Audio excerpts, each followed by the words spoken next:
Halo semuanya, selamat datang di segmen analisa. Di video kali ini kita akan update adalah perkembangan terbaru dari kasus Agus di Nusa Tenggara Barat. Hari ini aku mendengarkan kabar bahwa menurut keterangan dari Kombes Pol Syarif Hidayat, Direktur Kriminal Umum Polda Nusa Tenggara Barat, bahwa sudah ada 15 orang yang mengaku menjadi korbannya Agus. Terakhir, kita ketahui adalah 13 orang yang sudah melapor, tetapi ternyata ini terus bertambah teman-teman.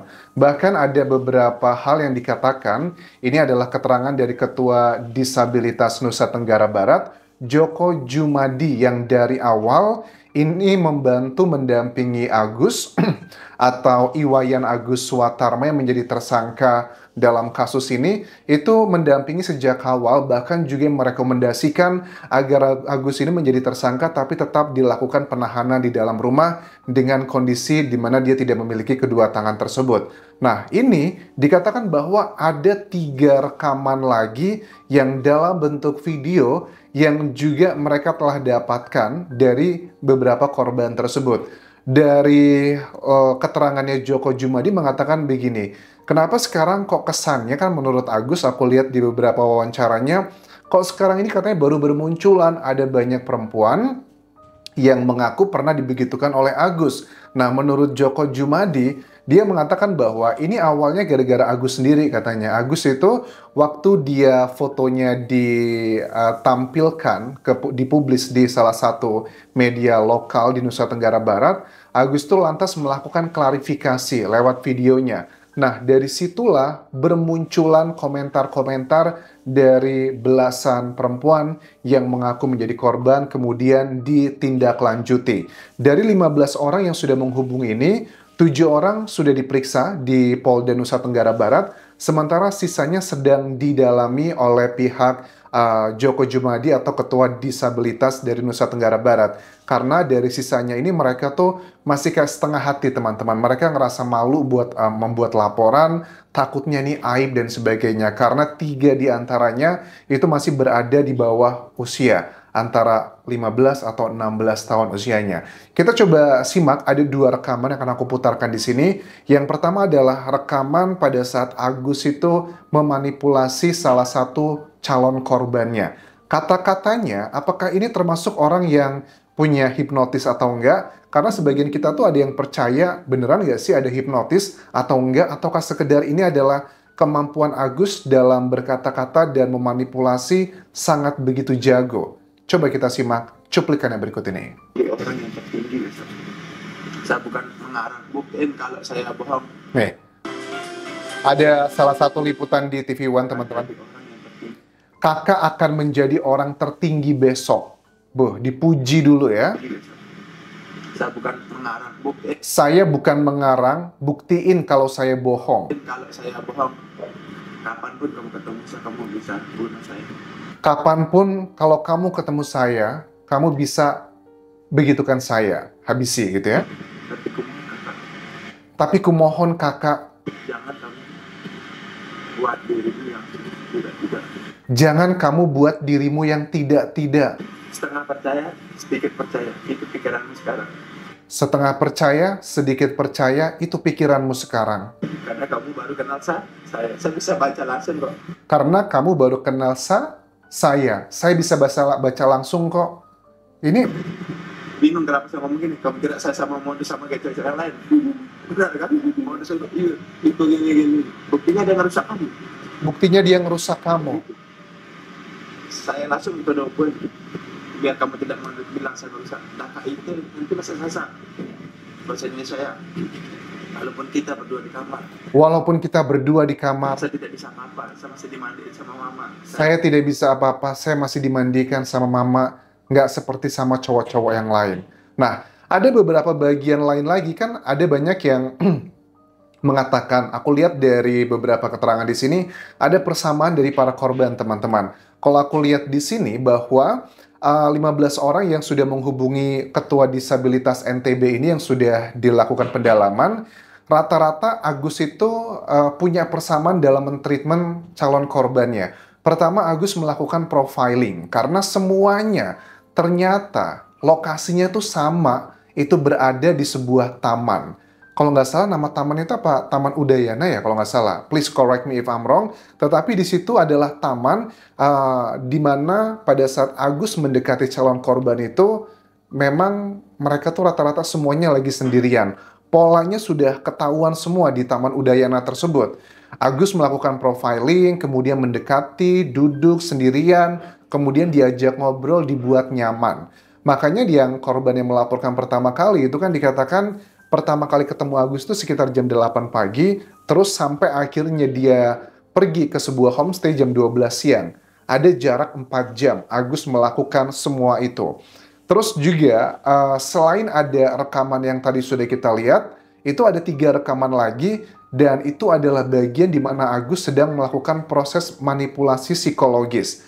Ya, awalnya Agus itu termasuk yang persuasif dengan cara senang mencari simpati. Terus dia juga ngaku punya kelebihan ilmu dan mau ngebantu menyelesaikan masalah. Kemudian menggali informasi pribadi dari para perempuan yang lagi galau. Karena dia sudah memprofil, oh ini lagi galau, lagi sedih, lagi sendirian, ya udah begitu. Dia masuk ke situ. Kalau semua itu nggak berhasil, baru Agus itu menggunakan strategi terakhirnya adalah dengan pengancaman. Dengan cara adalah menyebarkan aibnya. Dia bilang, nanti akan saya laporkan ini ke orang tua kamu atau ke orang-orang yang lain.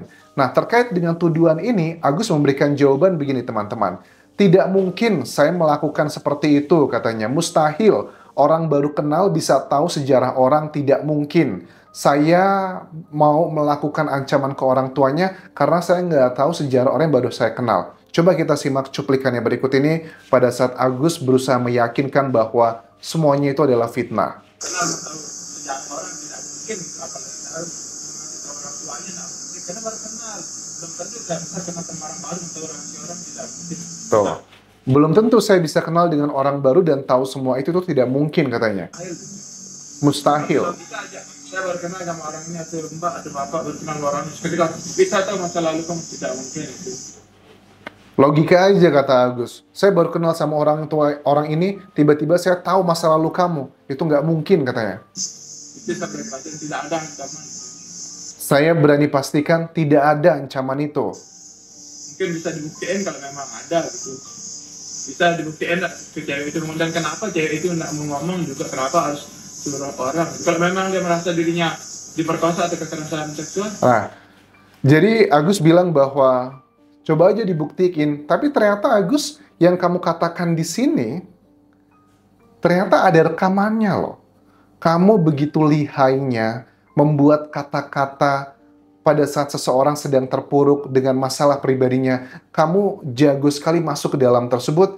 Sudah ada, paling tidak di sini ada 4 rekaman yang menjadi salah satu bagian barang bukti oleh Polda Nusa Tenggara Barat yang saat ini berkas-berkas kamu sedang dalam proses pengalihan ke kejaksaan. Kalau kejaksaan nanti menilai bahwa alat buktinya sudah lengkap, sudah kuat, baru nanti di persidangan. Jadi potensi dari Agus ini menjadi terpidana itu sangat tinggi sekali di sini. Karena kan sekarang dia statusnya masih tersangka. Nanti di pengadilan statusnya berubah menjadi terdakwa. Nanti kalau sudah diputus dia bersalah, baru menjadi terpidana. Terus ada banyak yang tanya, kalau Agus nanti terpidana, siapa yang akan ngebantu dia melakukan kegiatan sehari-harinya? Ke toilet atau kemana? Harus siapa yang ngebantuin? Karena kan selama ini dia mengaku dibantu oleh keluarganya. Dari pihak Ketua Disabilitas NTB, ini sudah melakukan koordinasi dengan sejumlah pihak, termasuk juga dengan lembaga permasyarakatan, karena mereka menilai potensi Agus menjadi terpidana sangat tinggi, hukumannya itu ya bisa sekitar 7 tahun penjara. Dan ini juga ada salah satu isu bahwa yang disampaikan ada salah satu korban yang saat ini sedang mengandung. Ya, kita juga harus cross-check nih, apakah itu adalah dari benihnya Agus, ataukah dari orang lain, apakah ada hubungannya atau tidak. Karena dari 15 orang yang melapor ini jaraknya bukan yang jaraknya jauh-jauh, enggak teman-teman. Kan kita pikirnya 15 perempuan, paling tahun lalu atau 2 tahun lalu, enggak.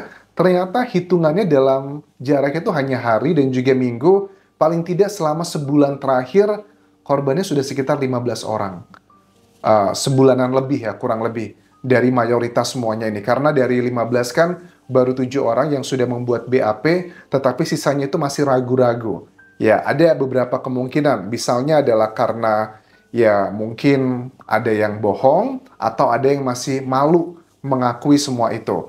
Karena logikanya aja sih, kalau kita ngomongin masalah logika, kok bisa ada persamaan dari ke-15 korban tuh kebaca banget polanya. Semuanya di taman yang sama, kemudian juga dengan modusnya yang sama. Dan Agus mengatakan tidak mungkin saya melakukan hal itu karena saya nggak kenal. Tapi kita dengerin tadi rekamannya, Agus bisa tahu masalah orang yang baru dikenalnya, saya tidak akan merusak kakak. Kata-kata merusak kan kalian tahu ya, itu berhubungan dengan bagian yang begituan. Bagaimana mungkin seorang perempuan mampu menceritakan pengalaman yang sebegitu sakralnya ke orang yang baru dikenal, kemudian dijadikan hal tersebut sama Agus, saya tidak seperti pria-pria yang lain yang rusak kakak kan? Kalau kita berdua di kamar, saya tidak mungkin ngapa-ngapain kakak gitu. Karena saya aja pakai baju masih dibantu sama mama. Nah, bagaimana mungkin Agus bisa tahu mengenai informasi sebegitu private-nya kalau tidak begitu jago dalam melakukan penggalian data-data dan juga dugaannya manipulasi. Nah, ada yang bilang bahwa mereka tuh bukan dihipnotis aja. Kalau dihipnotis itu kan bakal hilang kesadaran atau melakukan hal-hal yang nggak bisa diingat lagi gitu. Ternyata kalau aku lihat-lihat dari segi sainsnya, ini adalah kayak kemampuannya Agus dalam memanfaatkan orang yang sedang dalam kondisi emosi yang tidak baik. Agus ini punya kemampuan yang cukup bagus dalam mengobservasi calon korbannya dengan pengalaman-pengalaman yang dia miliki. Makanya kita nggak boleh ngejudge bahwa orang yang berkebutuhan khusus seperti Agus tidak mungkin melakukan hal seperti itu. Aku rasa udah nggak relevan lagi. Ada beberapa keterangan yang kita ketahui dari rekan-rekannya juga mengatakan bahwa Agus itu ada foto-foto dia lagi minum-minuman keras, mabuk, joget-joget, kemudian juga dengan lawan jenisnya. Itu bukan tipikal orang yang, mohon maaf ya, banyak teman-temanku yang punya lebih lengkap, lebih sempurna lah dalam tanda kutip ya. Mereka aja nggak berani dengan lawan jenisnya seperti itu sampai yang sejauh itu gitu loh. Tapi Agus yang dengan keterbatasannya yang dinilai orang akan minder dan sebagainya, tapi justru kebalikannya gitu. Jadi memang kita akan coba lihat nanti dalam persidangan yang pastinya ini bakal persidangannya tertutup ya, karena berhubungan dengan yang begituan. Tapi aku sangat yakin bahwa kemungkinan besar bahwa Agus tidak bisa meyakinkan yang mulia hakim nanti bahwa dia tidak bersalah dalam peristiwa ini. Sementara itu bisa aku update mengenai drama Agus ini. Kalau kalian ada info terbaru, silahkan bisa tinggalkan di YouTube ini atau bisa mention ke akun TikTokku di Anjas Asmara. Silahkan di follow di sana juga atau bisa ke Instagram dan juga Facebook pageku. Terima kasih sudah menonton. Sampai jumpa.